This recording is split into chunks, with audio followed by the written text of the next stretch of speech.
Story Recapped here. Today, I'm going to explain a drama, fantasy, and horror film called Tamara. Spoilers ahead, watch out, and take care. One morning, a beautiful student named Tamara Riley goes to class to give her handsome teacher, Mr. Natoli, a book. Mr. Natoli then kisses Tamara and makes out with her on the table, telling her he loves her. However, Tamara begs Mr. Natoli to stop when she notices that her schoolmates are watching them from the door. She also pushes him back, and when Tamara sees her reflection in the mirror, she realizes how unattractive she is. At the same time, there are now other students in the classroom, and Mr. Natoli tells Tamara he could never love her in front of them. Sadly, everyone makes fun of Tamara, but it turns out that it's only a dream. Mr. Natoli wakes Tamara up when he sees her napping in his class, asking if she's okay. So the girl shyly nods her head. As Mr. Natoli continues his lecture, Tamara reads a passage from her Witchcraft book about summoning great strength to face all adversity. She is startled when her classmate Patrick uses a straw to spit a small piece of paper on her hair, making her drop her stuff. Then, Patrick picks up Tamara's Witchcraft book and reads it to embarrass her,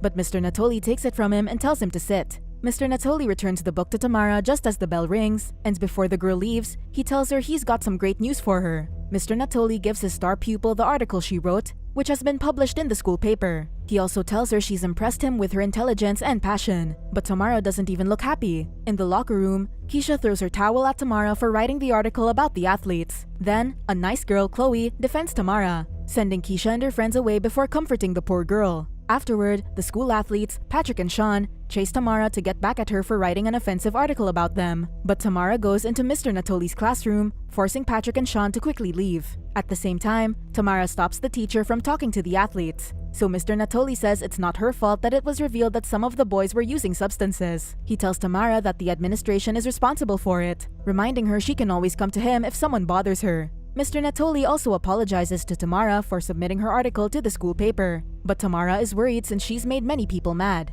She adds that nobody liked her before and things will now get worse for her, but Mr. Natoli says that's not true. Then, Mr. Natoli gives Tamara his handkerchief and continues to comfort her, unaware that Keisha is listening to their conversation by the door. Sad to say, Tamara ruins the moment by trying to kiss Mr. Natoli. Of course, the teacher quickly pulls away, and as Keisha proceeds to spy on them, Tamara realizes she made a mistake. Humiliated, Tamara leaves even though Mr. Natoli tries to stop her, and they both don't know that Keisha was just there. Moments later, Patrick and Sean confront Tamara as she gets her necklace from her locker. Patrick then reads one line from their paper that states the athletes are using performance-enhancing substances. But Tamara just stays quiet, so Sean tells her she's going down. After that, Sean tells Patrick and Keisha that the coach benched him because he wouldn't take the test. Keisha is Sean's girlfriend, which explains why she's pissed at Tamara. Also, Sean is angry that he won't be able to play next month when the scouts come, and Keisha feels sorry for him. Meanwhile, Tamara heads home, where her uncaring father, Mr. Riley, orders her to clean. But despite that, Tamara just ignores him and goes to her room. Back at school, Keisha shares with Patrick and Sean that Mr. Natoli rejected Tamara when she tried to kiss him, giving Sean an idea of how to teach Tamara a lesson. Sean then approaches a guy named Roger, inviting him to a party the next day. As they talk, another student, Jesse, hears them and introduces himself. So, Sean invites him to the party too, and Jesse says he'll take his girlfriend Chloe with him, but before Roger leaves, Sean asks him if he still works at the AV Center. At the same time, Mr. Natoli meets with the guidance counselor, Allison, who also happens to be his wife. He reveals to Allison that Tamara has a crush on him, but he assures her that Tamara won't be a problem. Then, Allison says she might be pregnant, making Mr. Natoli excited. At home, Mr. Riley makes fun of his miserable daughter, telling Tamara that her magic stuff won't make her feel better before leaving. Feeling desperate, Tamara prepares for a ritual that will make Mr. Natoli love her. Tamara places candles on the magic circle in her room and sits in the middle, making sure she doesn't forget the other things she needs and her spellbook. After lighting the other candles, Tamara places Mr. Natoli's handkerchief in the middle of the tray and puts a lock of her hair on it. She then pours wax on the handkerchief and hair, and she recites the spell for the love-binding ritual. She asks the ancients to bind her fate to Mr. Natoli, also requesting to grant her the power to sway others to do her bidding. In exchange for those, Tamara offers up her heart and soul, and she gets ready to spill her blood. However, Tamara suddenly changes her mind and stops the ritual. The next day, Mr. Natoli calls Tamara and tells her he likes her.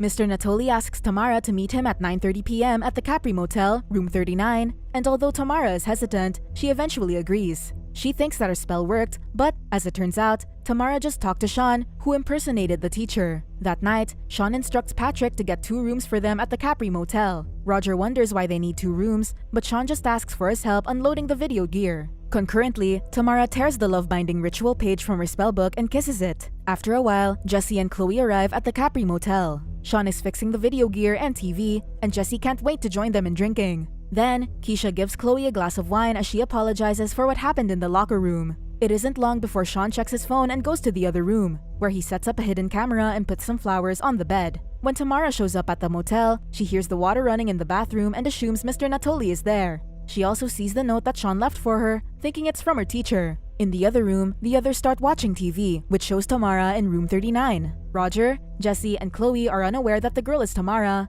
and Patrick tells them it's just some late-night entertainment. Everyone in the other room continues to watch as Tamara takes her clothes off and relaxes on the bed. Then, Sean stands by the bathroom door and asks Tamara to say she loves him, and Tamara does as she's told since she thinks she's talking to Mr. Natoli. At that moment, Sean comes out of the bathroom and turns on the light, revealing to Tamara that he's been recording her. Sadly, Jesse, Roger, and Chloe finally realize that they're watching Tamara, who's being humiliated by Sean. Tamara quickly dresses, but Sean continues to make fun of her. Then, Tamara leaves and hears Chloe calling her, thinking she's helping Sean. Feeling betrayed, Tamara attacks Chloe in the other room, so Jesse tries to stop her, but she just pushes him back. Of course, Sean continues to record everything, and he eventually helps Patrick to subdue Tamara. But Tamara suddenly bites Patrick, making him push her and hit her head on the table. Unfortunately, Tamara dies, leaving everyone in disbelief. Because of that, Sean warns everyone not to say a word about Tamara's death. He also intends to put the blame on Chloe and Jesse since they struggled with Tamara, saying he'll tell the cops they set the whole thing up.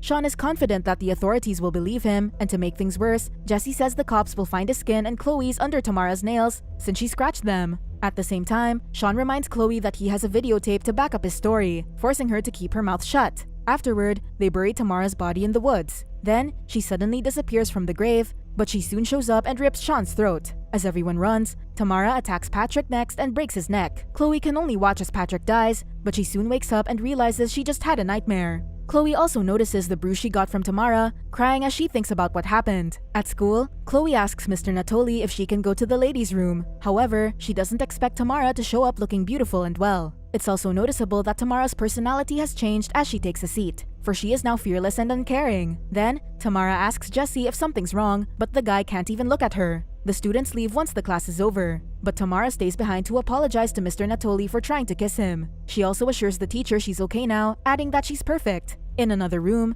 Chloe and the others inform Keisha that Tamara is alive. Keisha suggests apologizing to Tamara, but Sean just wants to make sure the girl will keep quiet. They just can't understand how Tamara survived since they were sure she was dead. So Patrick starts thinking she really is a witch. Naturally, Sean dismisses that idea and believes they buried her alive. Meanwhile, the video of Tamara's death suddenly plays at the AV center where Roger works. Roger tries to destroy all the tapes, but the video continues playing on several monitors. Then, Tamara suddenly shows up, telling Roger how it feels like to be buried. Tamara says she clawed at the ground until her hands were bloody and raw, and just like that, Roger realizes his hands are bleeding. She also says she couldn't scream because her mouth was filled with dirt, making Roger spit filth. At the same time, worms start eating at Roger's flesh, but as it turns out, he's only hallucinating. Tamara made Roger feel what she felt when they buried her, and she insults him for being too scared to stand up. Tamara also mocks Roger for trying to take his own life before, telling him he doesn't have the guts to finish what he started. Later on, a video of Roger starts playing in different classrooms. Roger confesses he's done something horrible, saying he wants to make things right. As Roger speaks, it is revealed that Tamara is controlling him. She makes him tell everyone to always stand up for what's right, before making him cut off his ear and tongue with a box cutter.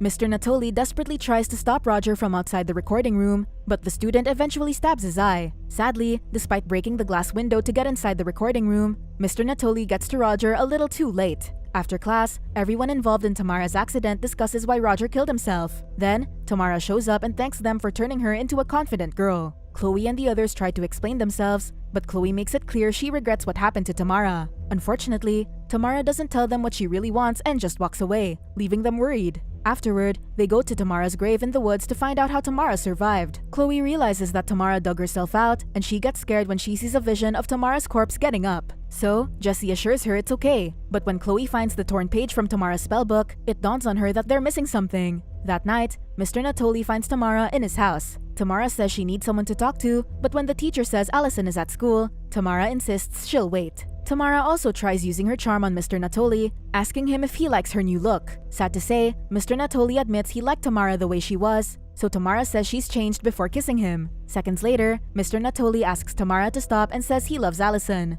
Although she's slightly disappointed, Tamara does as she's told and leaves, knowing that Mr. Natoli will soon be hers. The following day, Tamara speaks with Allison, who wants to know how she's doing. Tamara then starts talking about how she doesn't want to end up in her 30s with a husband who's not satisfied with her, making Allison uncomfortable. Because of that, Allison politely ends their session, but before Tamara leaves, she tells Allison she'll never give Mr. Natoli children. Upset, Allison talks to her husband and thinks he told Tamara they've had trouble conceiving. Of course, Mr. Natoli denies that, unaware that Tamara is listening outside his classroom. Sadly, Allison doesn't believe him and just leaves. Meanwhile, Patrick gives out flyers in the cafeteria for his house party. Then, Mr. Natoli calls Tamara to his classroom to find out what she said to Allison. But Tamara just tells him to forget his wife, adding that she can give him anything he wants. Unfortunately, Mr. Natoli's had enough and wants Tamara to leave him alone. At the same time, Chloe sees Tamara exit Mr. Natoli's classroom. In the evening, Allison informs Mr. Natoli that she's not pregnant. On the other hand, Tamara realizes that her alcoholic father thinks of being with her. After touching Mr. Riley, Tamara discovers that her mother left because of his alcohol problems, so she makes him finish his bottle of beer by eating it. At Patrick's house, Patrick gives his special mix to two girls, but his mood suddenly changes when he sees Tamara outside, quickly telling her she's not invited to his party. However, Tamara touches Patrick and shows him what he did at the motel, making him suddenly interested in her. Now that Patrick's under her spell, Tamara orders him to get her a drink. Upon seeing that, Sean and the others immediately realize something's wrong with Patrick. Chloe then takes out the torn page from Tamara's spellbook, saying that spell has something to do with how Tamara's changed. After that, Keisha and Chloe go to the bathroom, and Sean and Jesse see Tamara dancing with Patrick. Enraged, Sean confronts Tamara, but the girl also touches his face and shows him what happened at the motel. Sean is now under Tamara's spell too, and Tamara enjoys dancing with him and Patrick. Jesse can only watch as Tamara controls the two athletes, but it isn't long before she takes them to a bedroom. There, Tamara makes out with Sean and Patrick, also revealing that Sean likes taking girls to motels and violating them. Then, Tamara orders Sean to force himself on his friend, wanting Patrick to feel helpless. Downstairs, Jessie tells Chloe and Keisha where Sean and Patrick are. When Keisha enters the bedroom to confront her boyfriend, the door suddenly closes. Also, she finds Sean in bed with Patrick, and when she asks Tamara to leave them alone, the girl touches her face. Just like the athletes, Keisha sees the incident at the motel, which puts her under Tamara's spell. Tamara then unbuttons Keisha's blouse and mentions how she'd starve herself just to stay thin, making Keisha force herself to throw up. Eventually, Keisha starts throwing up blood, but that's not enough for Tamara, so she tells Keisha to eat more since she's skin and bones. With no other choice, Keisha goes downstairs and eats all the food she sees. Luckily, Jessie and Chloe are there to stop her, and as they leave, Chloe decides to call Mr. Natoli. Moments later, Keisha calls Sean's phone, which Tamara answers. Keisha informs Tamara they're meeting Mr. Natoli and telling him the truth, so Jessie grabs the phone from her before Chloe knocks her out. At the same time, they realize that Keisha's been eating her fingers. At Patrick's house, Tamara instructs the athletes to get dressed. She's unaware that Mr. Natoli's already with Chloe and the others, and the teacher wants to take Keisha to the hospital. Chloe has already explained the situation to Mr. Natoli and told him the truth, but the guy finds it hard to believe that Tamara is into witchcraft. However, since they're already running out of time to stop Tamara, they decide to talk to Mr. Riley at home. Unfortunately, they find a dying Mr. Riley sitting by the refrigerator, his mouth bleeding from the bottles he ate. The shards of glass are already sticking out from his throat, but he eventually dies. Under Tamara's spell, the athletes go to the Natoli residence to kill Allison. The woman hears them breaking in and tries calling for help, but she realizes the phone isn't working. Then, Allison grabs a letter opener and bravely goes downstairs to investigate. The trio goes to Tamara's room, where Mr. Natoli finds his handkerchief and Tamara's spellbook. Chloe puts the torn paper back in place, and it magically attaches itself to the book. They also read the love-binding ritual, realizing that it was completed when Tamara hit her head, which caused her blood to spill. The spell brought Tamara back from the dead, and Chloe points out that Tamara's bound her fate to Mr. Natoli. Upon hearing that, the teacher quickly tries calling Allison, and when he can't reach her, he quickly leaves with the students. Of course, Chloe takes the spellbook with her. Despite being scared, Allison walks around the house to see who's there. Then, Allison avoids being stabbed by Sean as she tries using the other phone, pushing him before attempting to flee. Sad to say, the athletes have locked the door, forcing Allison to look for another way out until she gets cornered in the kitchen. Allison uses a pepper grinder to knock Sean out before going to the basement and locking herself there. But she accidentally steps on broken glass as she tries to escape through a small window. Seconds later, Patrick breaks the basement door, so Allison quickly hides. Unfortunately, Sean blocks Allison when she attempts to return upstairs, but that doesn't stop Allison from arming herself with a golf club. Allison swings the club with all her might, aiming to hit Patrick, only to be subdued by the athlete. Patrick eagerly strangles Allison to finally finish their task, but Allison grabs a screwdriver and stabs him in the neck, killing him. Then, Allison takes a shovel to defend herself from Sean, but she accidentally breaks it when she hits a pipe.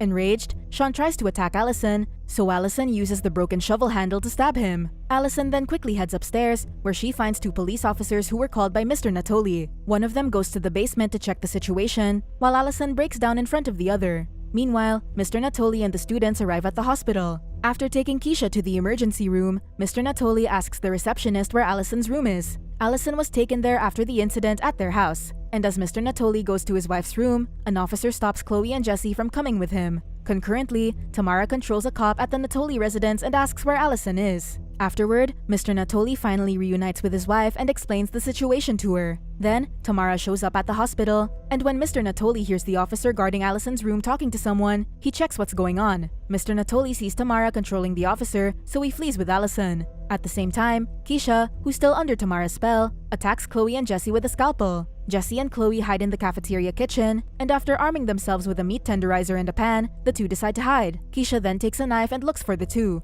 only to be disarmed by Chloe when she tries to stab her. Despite that, Keisha still manages to subdue Chloe and repeatedly hits her, so Jesse gets her attention and leads her away. With a tray, Keisha mercilessly comes at Jesse and eventually hits him in the face. After that, Keisha tries shoving Jesse's head into a container with boiling oil, but when she struggles to push him, she just repeatedly stabs him. Then, Chloe shows up and knocks Keisha out before leaving the kitchen with Jesse. Sadly, Jesse collapses in the hallway and dies. As Allison and Mr. Natoli try to escape, they end up heading to the rooftop. Tamara and the cop are still on their tails, and Chloe takes a fire axe as she follows the bloody footprints to the rooftop. Seconds later, Tamara and the cop catch up to Mr. Natoli and Allison. Tamara makes the cop shoot Allison, but before the officer can fire his gun, Chloe arrives and strikes Tamara with the axe. Unfortunately, Tamara easily takes the axe from her back and heals her wound before hitting Chloe. Then, she touches Chloe's face, but Tamara sees her heart is pure. Mr. Natoli also begs Tamara to stop, and when Tamara realizes what she's done, she slowly turns back into a corpse. Despite that, Tamara refuses to accept she's lost and returns to being a beautiful girl again,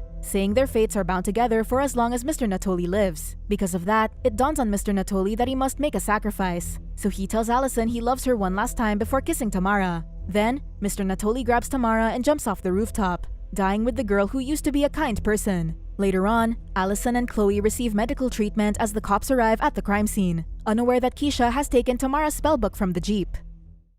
Subscribe to watch more videos like this. Turn on notifications. And leave a like, it really helps the channel out. Thank you for watching.